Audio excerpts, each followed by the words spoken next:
বোন, আমি আপনাকে জিজ্ঞেস করতে চাই যে আপনি কি ইসলাম গ্রহণ করতে চান? তারা তো জানে না, এবং আমি আমার বাবা মাকে বলেছি যে আমি যদি কোনো পদক্ষেপ নেই তাহলে আমি আপনাকে জানাবো। এটার মানে এই নয় যে আপনি মুসলিম হলে আপনাকে আপনার মাকে অসম্মান করতে হবে। তবে অমুসলিমদের দ্বারা জিজ্ঞাসিত সবচেয়ে সাধারণ প্রশ্নগুলোর উপর আমি একটা বই লিখেছি। আসসালামু আলাইকুম। প্রিয় দর্শক, আমরা কিন্তু প্রতিনিয়ত দেখছি, শুনছি, জানছি বিভিন্ন সোশ্যাল মিডিয়ার মাধ্যমে যে অমুসলিমরা তারা কিন্তু দিনের পর দিন ইসলাম ধর্ম গ্রহণ করছে। আমরা তেমনই একটি ভিডিও আমরা আজকের ভিডিওতে উপস্থাপনা করব, যেখানে একজন বোন ডক্টর জাকির নায়েক স্যারকে প্রশ্ন করেছিল যে ডক্টর জাকির নায়েক স্যার, আমি আপনার মাধ্যমে কিছু উপদেশ চাই। আমি সাম্প্রতিক সময়ে ইসলাম ধর্ম গ্রহণ করতে চাই, কিন্তু আমার পরিবার তাতে বাধা দিচ্ছে। এখন এই বিষয়ে আপনার কিছু পরামর্শ চাই, যাতে আমি আমার পরিবারকে বোঝাতে পারি এবং ইসলামের ছায়াতলে আমি সহ আমার পরিবারকে আনতে পারি। চলুন আমরা ডক্টর জাকির নায়েক স্যারের সেই পুরো ভিডিওটা একটু দেখি, যে তিনি কিভাবে সেই বোনটিকে বুঝিয়েছিলেন বা পরামর্শ দিয়েছিলেন। চলুন শুরু করা যাক। আসসালামু আলাইকুম, আমার নাম প্রি। আমি একজন অমুসলিম। আমি শিখ ধর্মের অনুসারী। আমি প্রায় ১.৫ বছর আগে আমার এক বন্ধুর মাধ্যমে ইসলাম সম্পর্কে জানতে পারি।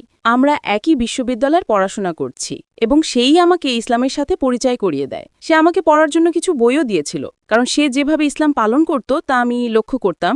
সে নামাজ পড়ত এবং আমার সাথে যেভাবে কথা বলতো তা আমার খুব ভালো লাগতো এবং আমাকে খুবই আকৃষ্ট করত।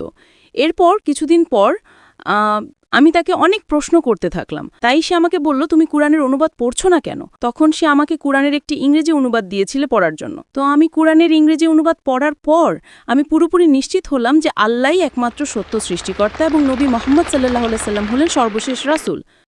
কিন্তু কিছুদিন পর আমার বাবা মা এ বিষয়ে জানতে পারলেন। তারা খুবই ধার্মিক, তাই আমি অন্য ধর্মে চলে যাচ্ছি দেখে তারা খুবই অসন্তুষ্ট হলেন। তাই তারা আমার পূর্বের বিশ্বাস ফিরিয়ে আনার জন্য আমাকে মন্দিরে নিয়ে যাবার সিদ্ধান্ত নিলেন।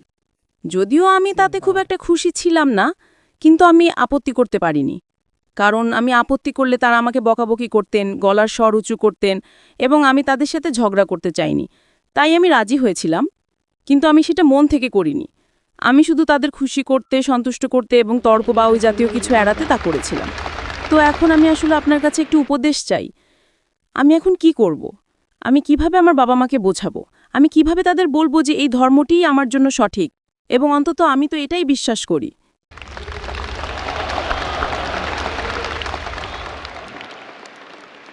বোন একটি প্রশ্ন করেছেন যে তিনি গত ১.৫ বছর ধরে ইসলাম নিয়ে পড়াশোনা করছেন এবং তিনি এর শিক্ষাগুলো পছন্দ করেছেন। তিনি কোরআন পড়েছেন এবং নিশ্চিত হয়েছেন যে ঈশ্বর একজনই এবং নবী মুহাম্মদ সাল্লাল্লাহু আলাইহি সাল্লাম হলেন সর্বশেষ রাসূল। পরবর্তীতে যখন তার বাবা মা জানতে পারলেন, তারা তাকে মন্দিরে ফিরিয়ে নিয়ে গেলেন এবং যদিও অনিচ্ছাকৃতভাবে তাকে তার বাবা মায়ের কথা মানতে হয়েছে, তিনি এখন জিজ্ঞেস করছেন আমি কিভাবে আমার বাবা মাকে বোঝাতে পারি। বোন, আমার একটি লেকচার আছে এবং একটি বইও আছে যার নাম concept of god in major world religions, বিশ্বের প্রধান ধর্মগুলোতে ঈশ্বরের ধারণা। সেখানে আমি মাত্র 4টি ধর্ম নিয়ে কথা বলেছিলাম: হিন্দু ধর্ম, ইহুদি ধর্ম, খ্রিস্ট ধর্ম এবং ইসলাম ধর্ম। আপনি যদি আমার এই পুরো লেকচারটাই দেখেন তবে সেখানে শিখ ধর্মও অন্তর্ভুক্ত আছে। বোন, শিখ ধর্ম হল এমন একটি ধর্ম যা 1500 শতকের শেষের দিকে পাঞ্জাবের মাটিতে এসেছিল। এটি গুরু নানক সাহেব গঠন করেছিলেন এবং পণ্ডিতরা বলেন যে এটি হিন্দু ধর্ম এবং ইসলামের অনেক শিক্ষার সংমিশ্রণ। এটি 10 জন গুরুর ধর্ম এবং আপনি যদি শিখ ধর্মে ঈশ্বরের ধারণাটা পড়েন, যদি আপনি তাদের ধর্মগ্রন্থ পড়েন, তাদের প্রথা নয় বরং তাদের টেক্সট বা গ্রন্থ, যদি আপনি গুরু গ্রন্থ সাহেব পড়েন, যদি আপনি প্রথম অধ্যায়ে জাপুজি পড়েন, সেখানে দেখবেন প্রথম শ্লোকে বলা হয়েছে যে তিনি সত্য, তিনি জন্ম নেননি এবং তিনি সর্বশক্তিমান, সকল ভাবের থেকে মুক্ত এবং সকল কিছুর ক্ষমতার অধিকারী এবং তার মতো আর কেউ নেই। জাপুজির এই অংশের সাথে সূরা ইখলাসের খুব মিল রয়েছে, যা আমি বলেছিলাম। তাই তাত্ত্বিকভাবে শিখ ধর্মে সর্বশক্তিমান ঈশ্বরের যে সংজ্ঞা, সেটা সূরা ইখলাসের সংজ্ঞার সাথে বেশ সাদৃশ্যপূর্ণ। এই কারণেই শিখরা বিশ্বাস করে তারা ঈশ্বরকে 2টি নাম দেয়, একটা ওমকারা যার একটি প্রকাশিত রূপ আছে এবং একটা অপ্রকাশিত রূপ। এবং শিখ ধর্মে সর্বশক্তিমান ঈশ্বরের বিভিন্ন গুণাবলী উল্লেখ করা হয়েছে। তারা সর্বশক্তিমান ঈশ্বরকে সাহেব বলে ডাকে, যার অর্থ প্রভু। তারা তাকে রাহিম বা দয়ালু হিসেবেও ডাকে, তারা তাকে কারিম বা উপকারী হিসেবেও ডাকে, তারা তাকে ওয়াহিগুরু বা একসত্য ঈশ্বর হিসেবেও ডাকে। এবং শিখ ধর্ম মূর্তিপূজার বিরোধী। এটি অবতার বা সর্বশক্তিমান ঈশ্বরের আকার ধারণ করার বিরোধী। এটি এমনকি মূর্তিপূজার বিপক্ষে। তাই শিক্ষার দিক থেকে যতদূর ঈশ্বরের ধারণা সম্পর্কিত, তাত্ত্বিকভাবে এটা বেশ সাদৃশ্যপূর্ণ। ব্যবহারিক বা প্র্যাকটিক্যালি তারা এখান থেকে কিছুটা বিচ্যুত হয়, কিন্তু এছাড়া ঈশ্বরের ধারণার ক্ষেত্রে এটা বেশ একই রকম।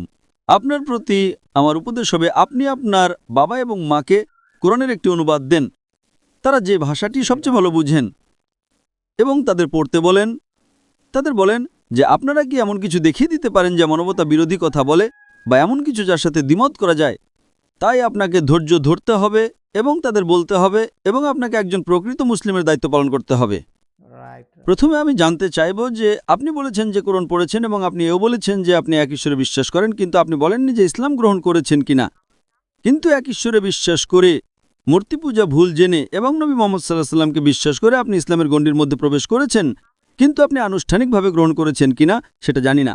বোন, আমি আপনাকে জিজ্ঞেস করতে চাই যে আপনি কি ইসলাম গ্রহণ করতে চান? আমি চাই, কিন্তু এই মুহূর্তে আমি ভাবতে চাই, জানতে চাই যে আমি কিভাবে আমার বাবা মাকে বোঝাবো, কারণ আমি এমন কিছু করতে চাই না। তারা তো জানে না, এবং আমি আমার বাবা মাকে বলেছি যে আমি যদি কোনো পদক্ষেপ নেই তাহলে আমি আপনাকে জানাবো, কোনো পদক্ষেপ নেওয়ার আগে আপনাকে জানানো হবে। ঠিক আছে, তাই আমি যে আপনাকে অনুরোধ করব, যেমনটা আমি আপনাকে বলেছি, আপনি আমার ডিভিডিগুলো আপনার বাবা মাকে দিতে পারেন। বিভিন্ন ডিভিডি আছে, এবং আমি জানি ইসলাম সম্পর্কে এত বেশি ভুল মস্তিষ্কে প্রচার করা আছে যে অধিকাংশ অমুসলিমই ভয় পেয়ে যায়। ও, তুমি মুসলিম হয়ে যাচ্ছ, তার মানে তুমি তরবারি হয়ে যাচ্ছ, তুমি সন্ত্রাসীর ধর্ম পালন করতে যাচ্ছ, তুমি হিংস্রতা করবে। বাস্তবে আমি সবসময় পরামর্শ দিই যে কেউ যদি মুসলিম হয়, বিশেষ করে তরুণীরা, আমি তাদের প্রথমেই বলি যে ইসলাম গ্রহণের আগের এবং ইসলাম গ্রহণের পরের আচরণের মধ্যে একটা পার্থক্য থাকা উচিত। এবং যেমন আমার ছেলে ফারিক তার লেকচারে বলেছে যে মায়ের পায়ের নিচে জান্নাত অবস্থিত। বোন, এমনকি আপনার জন্যেও আপনার জান্নাত আপনার মায়ের পায়ের নিচে। যদিও আপনার মা একজন অমুসলিম, আপনার মা জান্নাতে যাবেন কি যাবেন না সেটা পরের বিষয়। আপনি বুঝতে পারছেন, কারণ আপনাকে আপনার মাকে ভালোবাসতে হবে, আপনাকে আপনার মাকে সম্মান করতে হবে। এটার মানে এই নয় যে আপনি মুসলিম হলে আপনাকে আপনার মাকে অসম্মান করতে হবে। তাই যখন আপনার বাবা মা পরিবর্তনটা দেখবে যে ঠিক আছে, আমি আগে আমার মেয়েকে ছোটখাটো কাজ করতে বলতাম কিন্তু সে কখনোই করতো না, এখন সে আমাকে সাহায্য করছে, আমার সেবা করছে, আমার নির্দেশ মেনে চলছে। তাই আপনাকে দেখতে হবে যে একবার আপনি মুসলিম হলে আপনার আগের এবং এখনকার আচরণের মধ্যে একটা স্পষ্ট পার্থক্য থাকতে হবে। যদি আপনি আগে একজন ভালো মেয়ে হয়ে থাকেন, এখন আরও ভালো মেয়ে হতে হবে। এবং যখন তারা আপনাকে জিজ্ঞেস করবে যে তুমি এমন কেন করছো, আপনি বলবেন এটা কোরআনের শিক্ষা। যদি আপনি আগে 50 মেনে চলতেন, এখন 99.9 অথবা 100 মেনে চলার চেষ্টা করেন। যদি আপনি 90 মেনে চলতেন, 100 মেনে চলার চেষ্টা করেন। তারা আপনাকে যা বলে তার মধ্যে শুধুমাত্র সেই জিনিসগুলোই যা কোরআন এবং নবী মুহাম্মদ সাল্লাল্লাহু আলাইহি সাল্লামের শিক্ষার বিরুদ্ধে, শুধুমাত্র সেই জিনিসগুলো থেকেই আপনার বিরত থাকা উচিত। এছাড়াও সে আপনাকে যাই বলুক না কেন, আপনার পছন্দ না হলেও আপনার সেটা করা উচিত। তাই একটা স্পষ্ট পার্থক্য তৈরি করতে হবে যে আগে আমি কেমন ছিলাম, এখন আমি কেমন হয়েছি। উদাহরণস্বরূপ, তারা আপনাকে বলতে পারে যে আচ্ছা, নীল রঙের কাপড় পরো, আর নীল হয়তো আপনার প্রিয় রং নাও। নীল আপনার প্রিয় রং না হলেও যদি আপনার মা এটা পছন্দ করে এবং তিনি খুশি হন, তাহলে আপনাকে তার দেখাশোনা করতে হবে, আপনাকে তার প্রতি আরও যত্নবান হতে হবে, যাতে তারা জিজ্ঞেস করতে বাধ্য হন যে এই পরিবর্তনটা কিভাবে এলো। একই সময় আপনাকে ভুল মস্তিষ্কগুলো দূর করার চেষ্টা করতে হবে। অমুসলিমদের দ্বারা জিজ্ঞাসিত সবচেয়ে সাধারণ প্রশ্নগুলোর উপর আমি একটা বই লিখেছি, সেই বইটার সম্ভবত বাইরে পাওয়া যাবে। আমি স্বেচ্ছাসেবকদের অনুরোধ করছি আপনাকে একটি কপি দেওয়ার জন্য। আর এগুলো সাধারণত মিডিয়া ইসলাম সম্পর্কে যে ভুল মস্তিষ্কগুলো ছড়িয়েছে তা ক্লিয়ার করার চেষ্টা করে।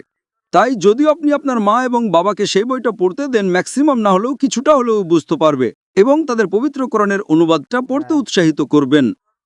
আর আমি যা বলবো, কখনোই আপনার বাবা মাকে অসম্মান করবেন না, এমনকি যদি তারা ভুলও করেন, একজন মেয়ে হিসেবে আপনার অসম্মান করা উচিত নয়।